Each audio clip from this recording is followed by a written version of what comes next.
Hvala puno. Guys, my name is Nick Vuijic. I was born in Australia in 1982, moved from Australia to California in the year 2006. And my life story, I'm just thankful that people have seen my life on some sort of level, whether it's just YouTube videos or seeing pictures of a limbless guy smile. People always ask me, what happened to you and how did you overcome what you've been through? The title of the message that I've been given is Transforming the Walls into Doors. When I speak corporately, the line that I like to use is changing obstacles into opportunities. Now, I'm very well aware to share with you as well. I know that there are 1 billion people going hungry today. I know that this year 1 million people will commit suicide. It's 1 every 40 seconds. I know today there are 120 million slaves, and I've met sex slaves, and I've seen the top of the pyramid as far as business and met the billionaires. I've met bankers, and I've also met orphans. We're all looking for something. We're all looking for hope. Hope you can't just have just because you were born with hope. No, we're born with pain. We're born and live through difficulties. And in our life, my parents always taught me that even though we don't know why I was born this way, that we have a choice. Either to be angry for what we don't have or be thankful for what we do have.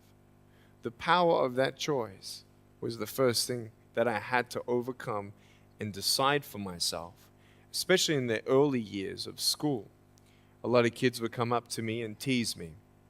And I've been speaking at 5 congresses. I've met 7 presidents all around the world. My largest crowd was 110,000. I have 30,000 invitations for me to speak.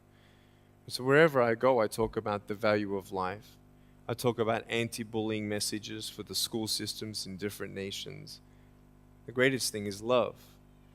When we feel like we don't have enough love and we don't have enough hope, we start losing strength to live. For me, in my life as a child, I had a big wall. I was surrounded by 4 walls and a low ceiling of opportunity. I was set free in so many different ways, and especially surviving from day to day with my parents who loved me, who encouraged me, who told me that I was beautiful the way that I was, and not to worry about what other people said about me. I was actually the first special needs child to be integrated into the mainstream education system in Australia, and I was awarded Young Citizen of the Year in 1990. And the world is a hurting place, and the world needs hope, and the world needs love. Without hope, we feel like, why are we here? Well, brokenness. Here's mine. Today, I still have no arms, no legs. But everything's changed. Everything. For me, I was looking for hope and happiness, and I couldn't see it for many years. In fact, if this side of the table represents my hope, truth encourages me to become all that I can be.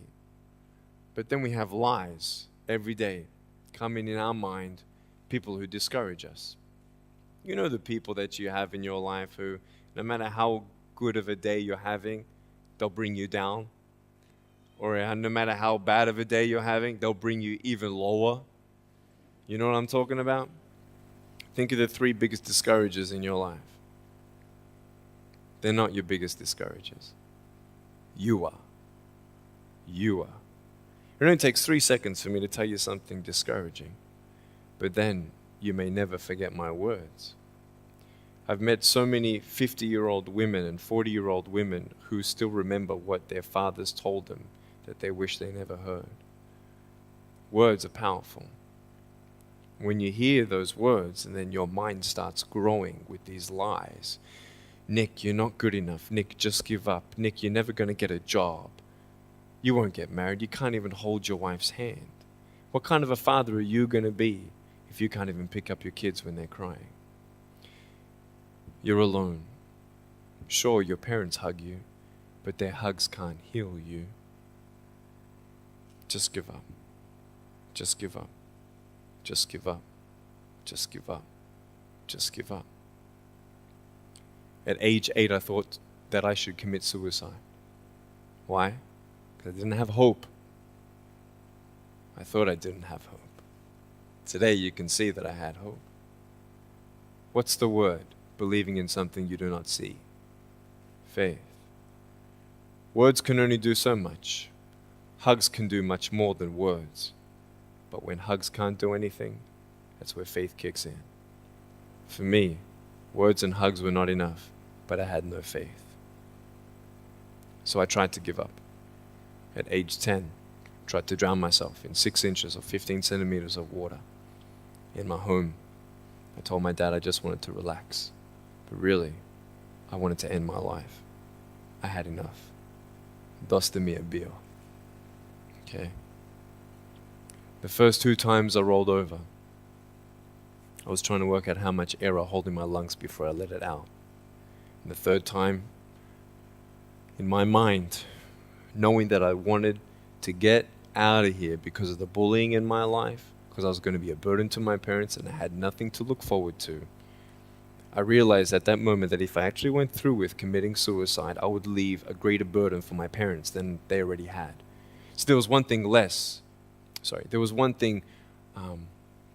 hopeful or more burdensome than having a child without limbs. What is it?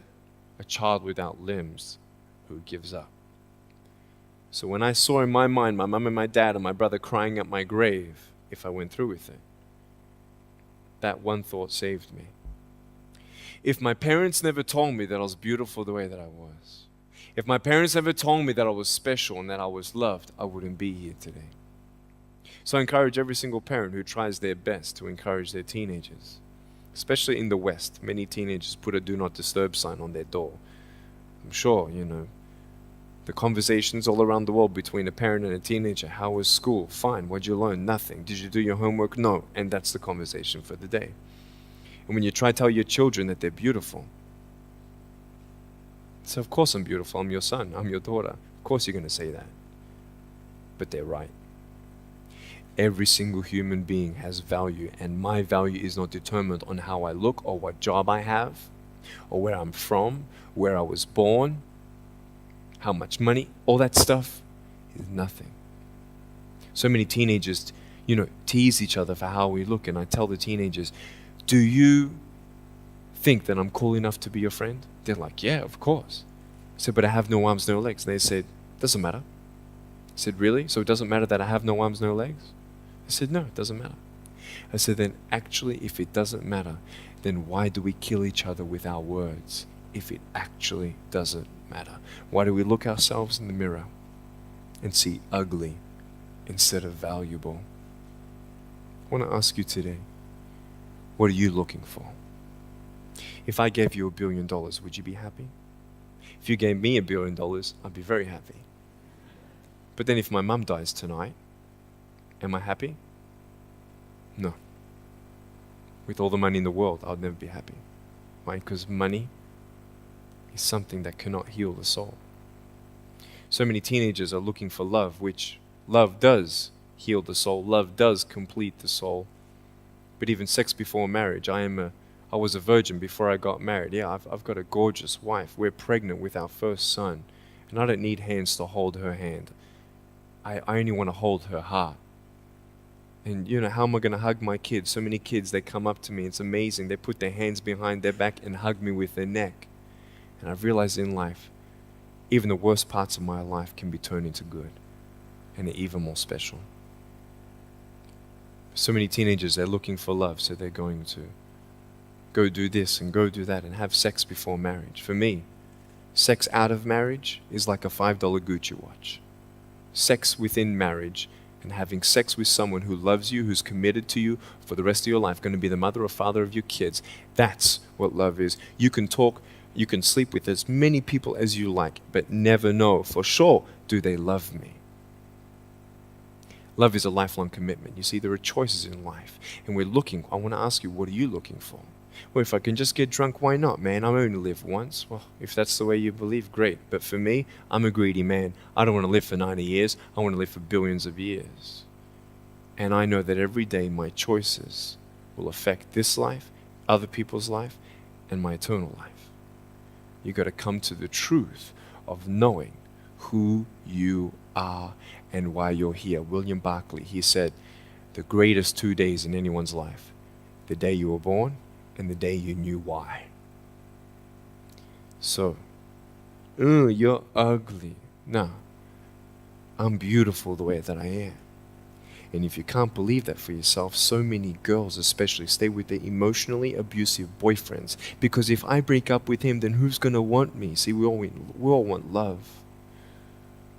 That's why we do what we do sometimes. To get into the crowd, I'm going to swear, I'm going to be cool. That's what this world is. I want to look like her. If I was taller, shorter, smarter, more popular, whatever you want. It's not enough until you find the truth. I'm wonderfully and fearfully made. There's a greater purpose for my life. I am here for a reason. Sure, I didn't get a miracle. Yeah, I believe in a God who can do miracles, and I have a pair of shoes in my closet. Why? I've seen blind people seeing and deaf people hearing. That's fine if you don't believe me. I got it on camera. But I realized something. If God doesn't change my circumstance, He's going to use my life to be a miracle for someone else. When you don't get a miracle, you can still be a miracle for someone else. I'm going to close off with this beautiful story. I was in Southern California. I have two organizations. I have a non-profit organization and I have a for-profit.